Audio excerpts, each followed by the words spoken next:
My wife said, "You're not man enough to handle my independence." I replied, "You're right." Then I filed for divorce and moved her mum into our guest room. Her lawyer called me laughing when he saw the paperwork. My name's Ethan Walsh, 38, an accountant from Portland, Oregon. I'd been married to Lydia for almost 9 years, a woman I once believed was my equal in every way.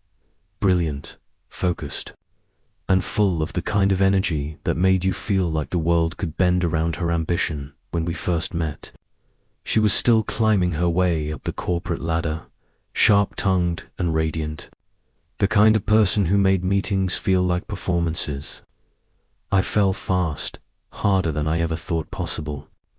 2 years later, we were married, bought a modest house. Well, I bought it, mostly. The mortgage, the down payment, the insurance, all in my name, because her credit was still scarred from student loans. We'd always said we'd add her name later, once things stabilized. But life moved quickly, and stability never quite came. Our marriage, on paper, looked balanced. We kept separate bank accounts, a shared one for the house expenses. I made around $115,000. Lydia made about $90,000. We divided bills proportionally. Never fought about money, at least, not at first. She used to joke that our independence was what made us strong.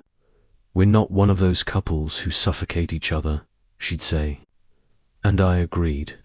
Until 6 months ago, it started with her promotion, senior finance manager at her firm. I was proud, genuinely proud. I took her to a little bistro by the waterfront, ordered champagne, told her how much she deserved it. She smiled, thanked me, and that was the last time things felt normal. After that night, something in her changed, subtle at first, then sharp enough to draw blood. She started saying things like, "You don't have to pay for dinner. Ethan, I can handle myself," or "Stop treating me like a charity case." I wasn't. I just wanted to do small things, pick up dinner, fix her car. The same gestures I'd always done. Then came her new circle of friends, a group of divorced women from her yoga studio who called themselves the Ember Collective. Every Tuesday and Thursday, sometimes Saturdays, they'd meet at wine bars and talk about empowerment, self-ownership, breaking free from patriarchal expectations. Lydia was fascinated. Soon, she started quoting them in arguments. At her company's holiday party, I overheard her again. "Marriage is just a contract men use to maintain control," she said to a circle of colleagues. Someone asked about me, her husband. Lydia laughed softly. "He means well, but you can tell it bothers him that I'm finally his equal." That one sentence burned through me like acid. Later, in the car, I said, "That was harsh." She turned to the window and said, "The truth hurts." "What truth, Lydia?" "That I'm proud of you." "You're proud as long as I stay beneath you, Ethan. You're not man enough to handle my independence." I didn't answer. The rest of the drive was silent, the kind of silence that makes your ears ring. A few weeks later, on our wedding anniversary, I made a reservation at her favorite restaurant, the one she'd said she wanted to try. When I told her, she laughed again. "Still trying to control everything, huh?" I already made plans with the Embers. We're doing a self-liberation retreat that weekend. "It's our anniversary," I said. "It's just a date. Personal growth matters more than celebrating an outdated institution." That was the night I realized it was over. Then, things escalated. I noticed money missing from our joint account. Small transfers, but frequent. When I asked, she said, "I'm protecting my assets." "From what?" I asked. "From you. I've seen what men do when women outgrow them." I stared at her. This woman, the one I supported through grad school, the one I'd celebrated every achievement with, was now looking at me like I was her enemy. "You're not man enough to handle my independence," she said again, like a mantra. This time I smiled, a quiet, defeated kind of smile. "You're right," I told her. "I'm not." That night I moved to the guest room. She seemed surprised, even smug, thinking she'd finally won. What she didn't know was that I had already spoken to a lawyer that afternoon, and more importantly, I had a plan. See, Lydia's mother, Margaret, was a gentle, aging woman living alone in a tiny apartment in a rough part of town. Lydia always said she wanted to help her mum but never found the time. "She's too dependent," she used to say, sipping wine. "She needs to empower herself."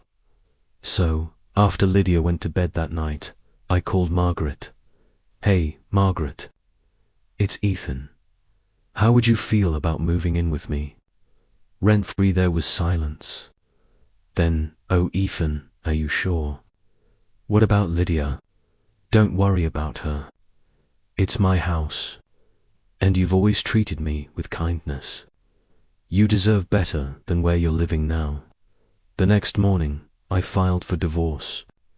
By the weekend, while Lydia was away at her empowerment retreat, Margaret moved in. I helped carry her boxes inside, set up her room, made her tea. She cried, not out of sadness, but relief, when Lydia came home Sunday night and found her mother unpacking in the guest room. The explosion was volcanic. "What is my mother doing here?" she shouted. "I invited her," I said calmly. "She needs a place to live. And since this house is mine, she's welcome here. You can't just move people in without asking me. Check the deed." She froze. I could see the gears turning behind her eyes. "You're doing this to control me." "No," I said quietly. "I'm giving you all the independence you wanted." Then I handed her the divorce papers. She screamed. Margaret stood in the hallway, clutching her robe, looking heartbroken. "Lydia," she said softly, "he's giving me a safe home."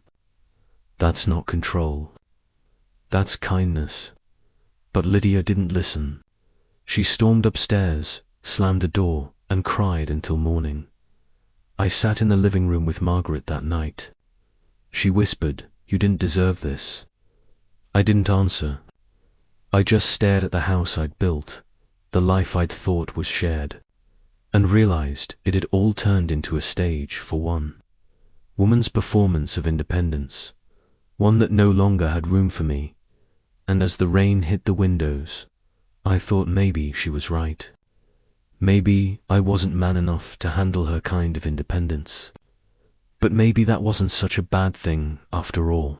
The divorce dragged for months, 6, to be exact. 6 months of mediation, venom, and lawyers who spoke in polite tones while tearing lives apart. Lydia wanted half of everything, including the house. Her lawyer argued that even though her name wasn't on the deed, the marriage itself constituted shared contribution. But my lawyer, a quiet, calculating man named Victor Crane, had something better: receipts.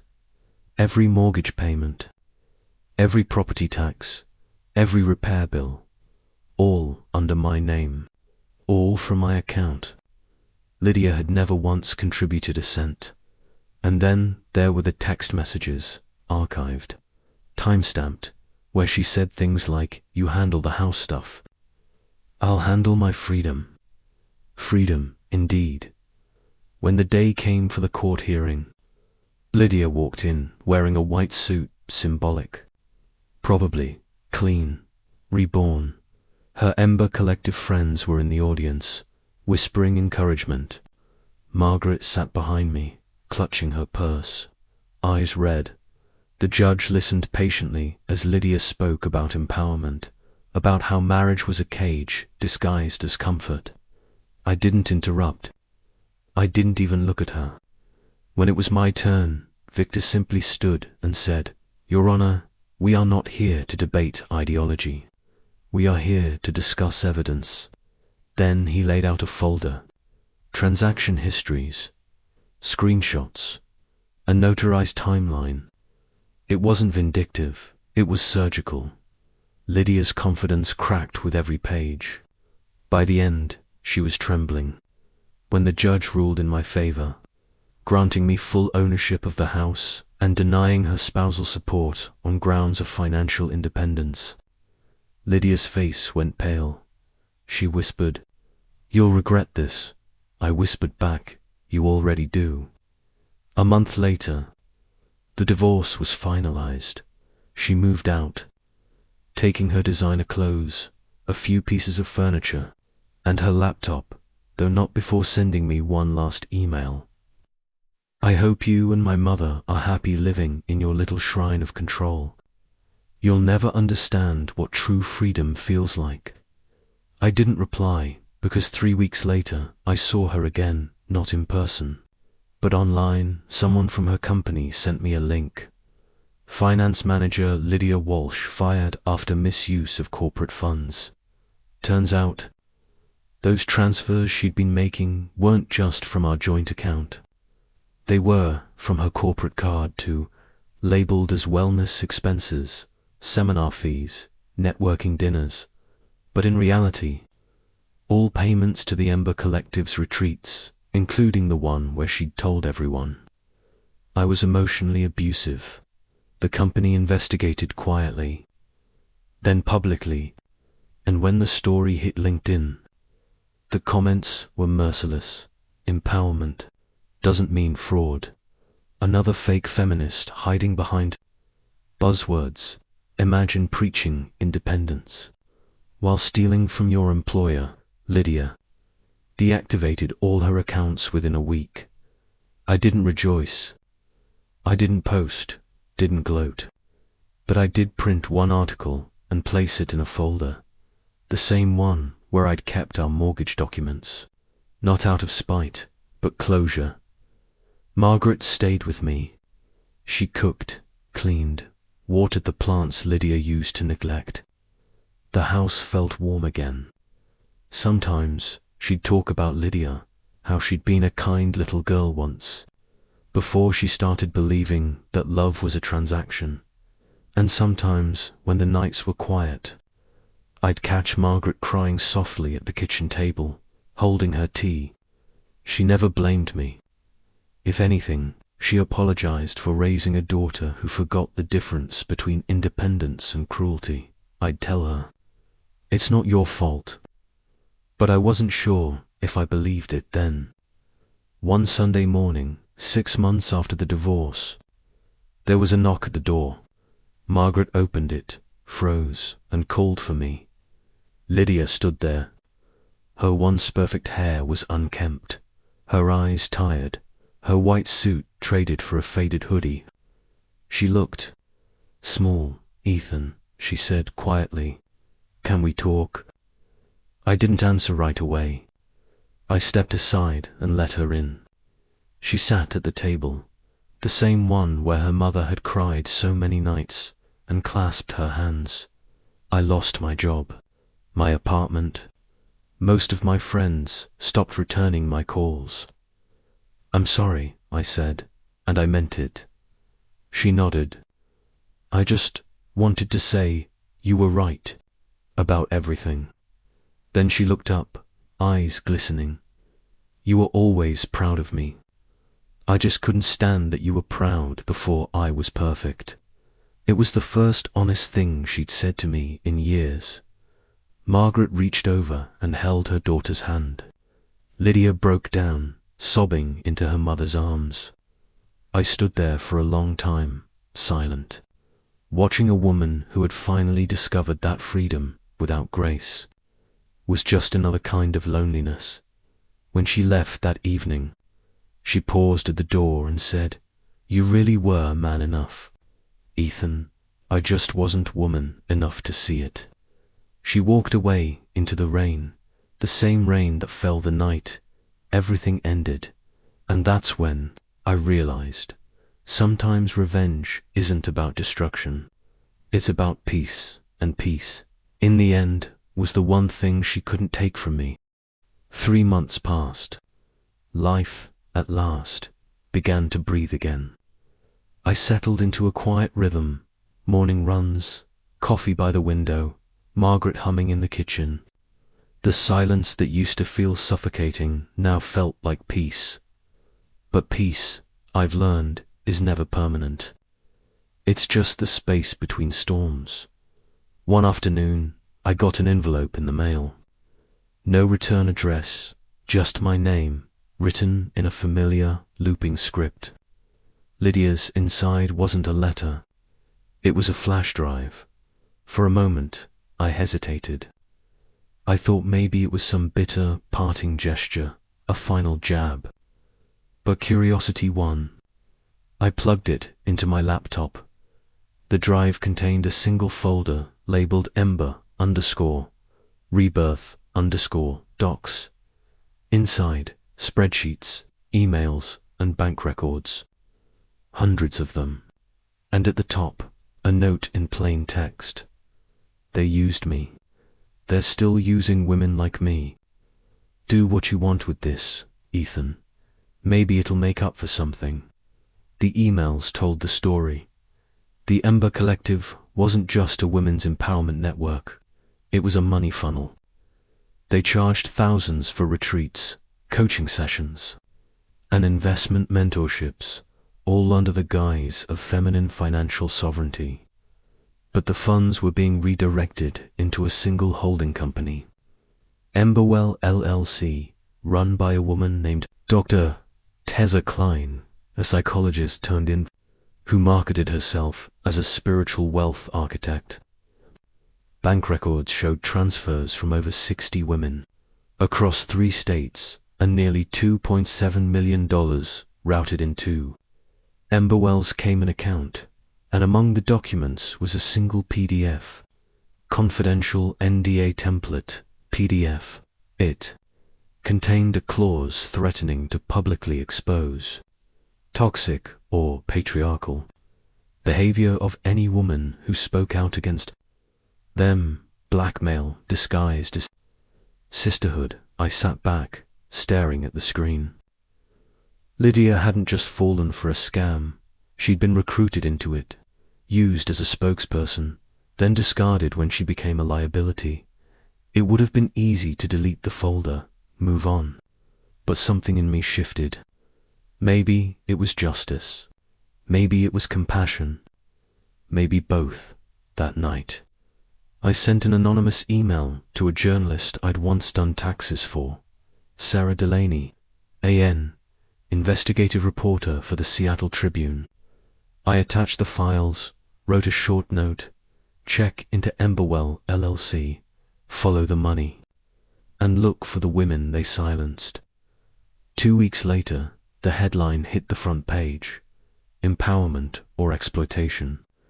The Ember Collective faces federal investigation for financial misconduct. The story exploded. It detailed how Dr. Klein manipulated vulnerable women into self-actualization investments, funneled their savings offshore, and orchestrated smear campaigns against husbands or partners who questioned it, labeling them emotionally abusive or oppressors. Among the whistleblowers interviewed, Lydia Walsh. There she was, on record, voice trembling but clear. I thought independence meant rejecting anyone who cared about me. I didn't realize I'd traded my marriage for manipulation. When I saw her quote, I didn't feel anger, just a quiet sadness, mixed with relief. She'd finally understood. The story went national.